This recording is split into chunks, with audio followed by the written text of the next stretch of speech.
Okay, so I'm going to show you a few variations for rows. Rows you can do in many different forms. You can do it with dumbbells. You can do it with resistance bands. You can do it with a TRX. You can do it with a bar. You can do it at the cable machines. There's a lot of options for rows. Rows are important and actually kind of a vital exercise because we do pull a lot in our daily functional lives. Pulling is a necessary action for us. So in doing any sort of pulling exercise, you're engaging your biceps, you're engaging your deltoids, you're engaging your lats, your traps, and of course the entire core is working as well. So I'm going to show you dumbbell rows, and I'm going to show you a bar row with a few different grips. And in an old video, I have tube rows, and I also show TRX rows. So you can reference those videos for those variations. But let's go ahead and start with a bar. So I have a body bar here. It's a very light one. It's 15 pounds.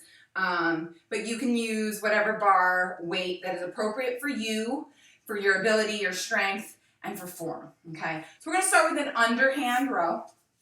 Okay, underhand grip. When you go into an underhand grip, you want to make sure that your arms are just about shoulder width apart. Okay, you don't want them too wide here, or the pull is going to be very awkward. Right in line with the shoulders. Now, I don't wrap my thumbs just because I have issues with my thumbs, so I keep my thumbs out of it. That's up to you. Okay? So I'm going to turn to the side, and with any bent over position, you're going to need to bend your knees to relax your hamstrings, and then tip forward, driving your hips back. Now notice I didn't hunch my shoulders over. I have my shoulder blades engaged. My traps and lats are pulled nice and tight and strong. And you're then from this position going to pull the elbows back. Now when you're pulling those elbows back, don't let them wing out to the sides. You've got to let them come close to the body, skim your rib cage, and that bar should hit right at about the lowest rib. This is the position of the arms that you are bent over. And you can do as many of those as appropriate. Okay, good. The next grip you're going to do is a wide overhand grip. Okay, again, you can do this with the cables. You can do this with the resistance tubing bands. You can do this with dumbbells. I'm going to show the dumbbells in a second. But this one is with the overhand row with the bar. So, bent knees, tilted forward again, same position. But now you're going to pull this up a little higher. You're going to pull it up right under your chest. This is going to activate, so you can see from the back, those upper back muscles right in there.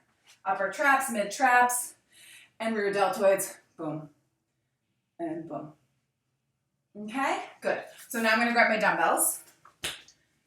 Because with dumbbells, there's one more grip you can do. And of course, with dumbbells, you can also add twists and things like that, which just changes it up, gets into those rotator cuff muscles a little bit more.